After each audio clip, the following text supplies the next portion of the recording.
안녕하세요. 창세기 시리즈 1 시작해 보도록 하겠습니다. 성경을 혼자 읽기 힘드신 분들을 위해서 또는 성경의 이야기가 조금은 어렵게 느껴지는 분들을 위해서 저와 함께 성경을 같이 읽고 이해하는 시간을 가져보도록 하겠습니다. 방법은요, 집에 갖고 계신 성경책을 같이 펴주시면서 같이 눈으로 보고 입으로 따라 읽으면서 성경에서 하고자 하는 이야기들을 하나하나씩 이해해 보도록 하겠습니다. 오늘은 기원이라는 모세의 첫 번째 책 창세기, 제네시스를 시작해 보도록 할게요. 기록자는 모세, 창출, 레민, 신, 모세 오경이라고 하는 첫 번째 파트예요. 주전 1450년경에 쓰여졌어요. 온 우주의 시작을 보여주는 책이에요. 목적은 사람을 구속하시려는 하나님의 의도와 계획을 온 인류에게 보여주는 계시의 책이에요. 창세기는 생명으로 시작해서 사망으로 끝나요. 성경은요, 그냥 사람이 쓰고 싶은 대로 쓰는 것이 아니라는 것. 하나님께서 40여 명의 저자를 통해서 하나님의 말씀을 온 세상에게 전달하고 있는 사랑의 메시지라는 것을 기억해 주시면 되겠습니다. 우리 1장 들어가 볼까요? 처음에 하나님께서 하늘과 땅을 창조하시니라. 창조와 진화라는 제가 올린 동영상을 보신 분도 알겠지만 원숭이가 절대적으로 우리 사람의 조상이 될 수가 없다. 중간 단계의 과정이 증거된 것이 전혀 없다. 그들 또한 믿음으로 하나님을 부인하고 진화를 믿는 것이다. 라고 말씀드렸어요.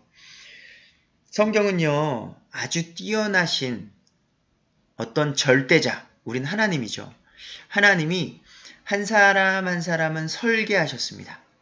DNA, 한 사람 한 사람 다른 그 DNA를 설계하시고 그것을 만드시고 이 우주 만물을 만드셨다는 거예요. 이거는 어떤 전능하신 한 분이 아니시면 불가능하다는 말입니다. 그래서 이 세상은요, 어떤 절대자 하나님을 나타내고 있어요. 이 세상은 절대로 우연히 생길 수는 없다. 하늘과 땅을 창조하시니라. 이 1절의 하늘과 땅은 지구, 우주를 말하고 있습니다.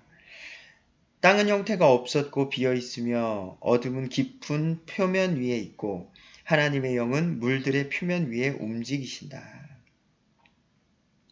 하나님께서 이르시되 빛이 있으라 하시매 빛이 있었고 여기서 말하는 빛은 태양, 달 이런 빛이 아니에요.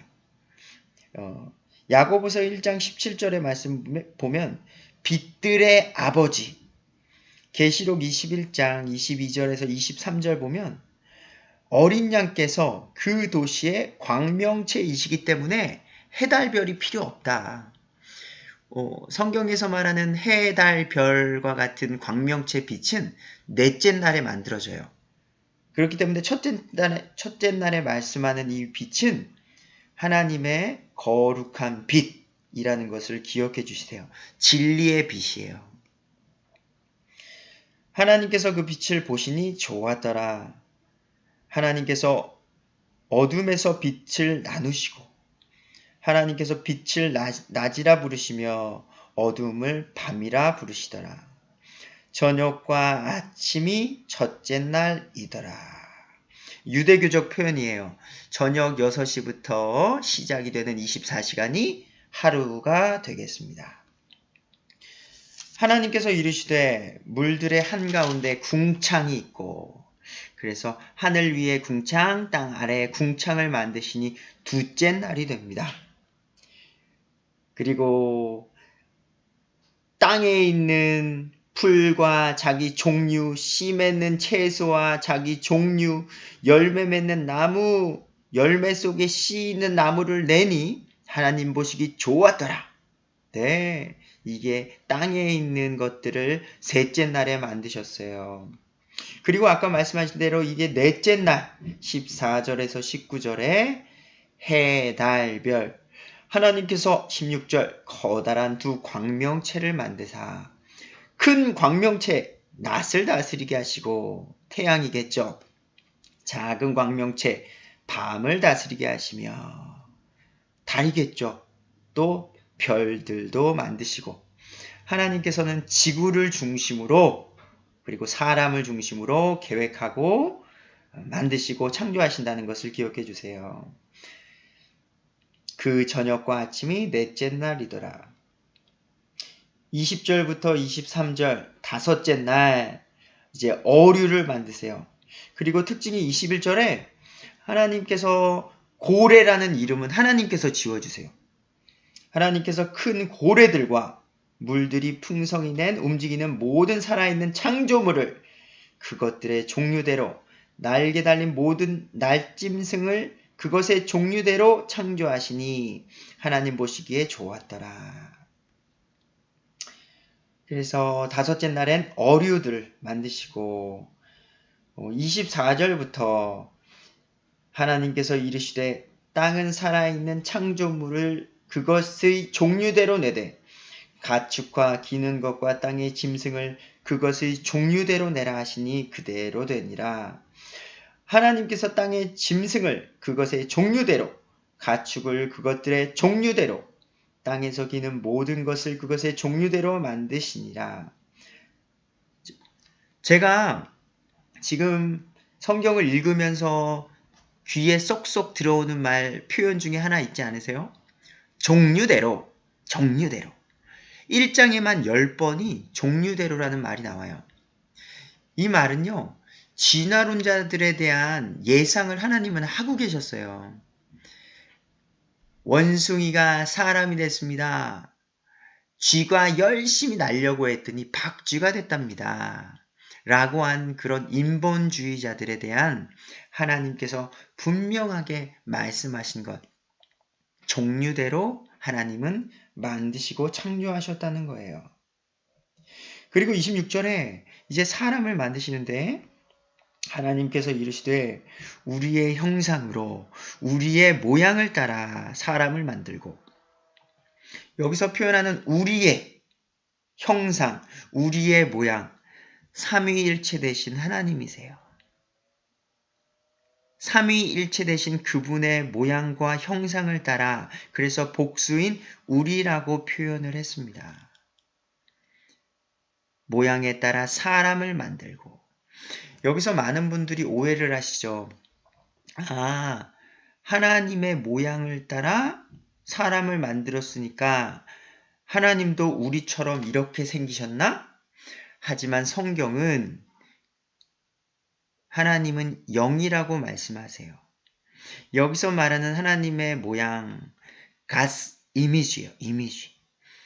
하나님은요, 성품, 하나님의 지정의, 하나님의 지배권, 도덕적, 영적인 그러한 모습이 우리에게 주어졌다는 거예요. 그래서 인간에게는 양심이라는 게 있습니다. 지적 능력이 있고요. 감정이 있고요. 그것에 따라 의지적으로 움직일 수 있는 판단력이 우리에게 있어요. 그리고 지배권, 세상을 다스리고 아무리 큰 코끼리, 맘모스가 나타나도 사람이 이 세상을 지배하고 다스릴 수 있는 능력과 권능이 우리 사람에게 주어졌다는 거예요. 하나님이 우리를 그렇게 만드셨기 때문이에요. 도덕적, 양심적, 나쁜 짓을 했을 때의 가슴에 찔림, 이런 것들이 우리에게 있다는 거예요. 어떤 것이 더러운 것인지, 어떤 것이 깨끗한 것인지, 우리 안에 영이 있다는 거예요. 우리는 그렇게 하나님의 형상을 닮은 아주 고귀한 존재라는 것을 잊으시면 안 됩니다. 그들이 바다의 물고기와 공중의 날짐승과 가축과 온 땅과 땅에 기는 모든 기는 것을 지배하자 하시고 이게 하나님의 뜻이에요. 그래서 우리는 세상을 잘 다스리고 지배하고 유지시켜야 한다는 거죠. 27절 이처럼 하나님께서 자신의 형상으로 사람을 창조하시되 하나님의 형상으로 그를 창조하시고 그들을 남성과 여성으로 창조하시니라. 제가 캐나다에 왔습니다. 근데 여기에서는 지금 남성과 여성이 아닌 제3의 젠더가 법적으로 인정이 되었고, 미국도 지금 그렇게 많은 주들에서 제3의 성을 인정하고 있고, 심지어는 대한민국마저도 제3의 성을 인정하는 분위기로 아주 많이 흘러가고 있습니다. 10년 전만 해도 상상조차 할 수 없었던 대한민국 땅에서 동성연애자들의 퍼레이드가 이루어지는 모습을 보면 그들의 행하는 모습들이 너무나도 가슴이 아픕니다. 우리 자녀들이 그런 것들을 보고서 분별력과 판단력을 잃어가시기 때문에 믿음의 크리스찬 가정들은 지금부터 내 아이는 괜찮을 거야 라고 하시는데, 아니요, 어렸을 때부터 분명하게 하나님의 말씀을 지도해 주시고 온전한 부부 사이를 나타내 주셔야 합니다. 제가 잠깐 섬겼던 한 교회에서 중고등부 유스 아이인데 왜 남자가 남자를 좋아하면 안 되냐고 저에게 질문을 하더라고요. 그것은 공평하지 않대요. 하지만 남자가 남자를 좋아하고 여자가 여자가 좋아하면 그 성병과 질병과 그 아픔에 대해서 하나님께서 용서하실 수 없는 죄라는 것을, 물론 회개하면 하나님은 용서하시고 그들을 품어주시죠. 하지만 정말로 그들이 가지고 있는 아픔과 질병 그리고 죄, 그것에 대해서 어린 나이의 친구들은 판단력이 없기에 그 죄를 받아들이게 된다는 거죠.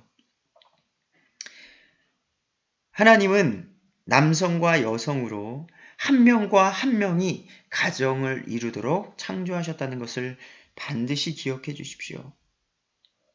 이 당연한 이야기를 이렇게 강조한다는 것도 슬프네요. 하나님께서 모든 생물을 지배하라 하셨습니다. 28절. 29절 하나님께서 이르시되 보라 내가 온 지면 위에 있는 씨 맺는 모든 채소와 속에 씨 맺은 나무에 열매를 가진 모든 나무를 너희에게 주어노니 그것이 너희에게 먹을 것이 되리라. 30절 또 땅의 모든 짐승과 공중의 모든 날짐승과 속에 생명이 있어 땅에 기는 모든 것에게는 내가 푸른 채소를 먹을 것으로 주었노라. 그러니까요, 이따 나중에 노아의 홍수 6장부터 나가는 9장까지 노아 이야기를 보시면 알겠지만 그 이전에는 채식을 했습니다. 사람이나 동물이나 채식을 해서 온순한 성격의 세상이었어요. 하지만 노아의 홍수 죄가 번성하면서 육식을 허용하게 된 거죠. 그전에는 채식을 했다. 31절 하나님께서 자신이 만든 모든 것을 보시니 매우 좋았더라. 저녁과 아침이 6째 날이더라. 그래서 하나님께서 처음에 너무나도 보시기에 좋았더라 하는 세상으로 이 세상은 창조되었습니다. 사자들과 동물들과 다양한 과일들을 마음대로 먹을 수 있는 그런 세상이었어요. 아름다운 그 세상, 그렇게 시작되었지만 지금 우리가 살고 있는 이 세상, 경쟁하고 뉴스에선 살인하고 죽이고 돈과 명예와 권력으로 사람의 생명조차도 소중히 여기지 않는 이 세상은 왜 이렇게 되었을까요? 다음 장에서 죄의 번성, 죄의 시작이라는 주제로 말씀을 이어가도록 하겠습니다. 좋은 하루 되세요.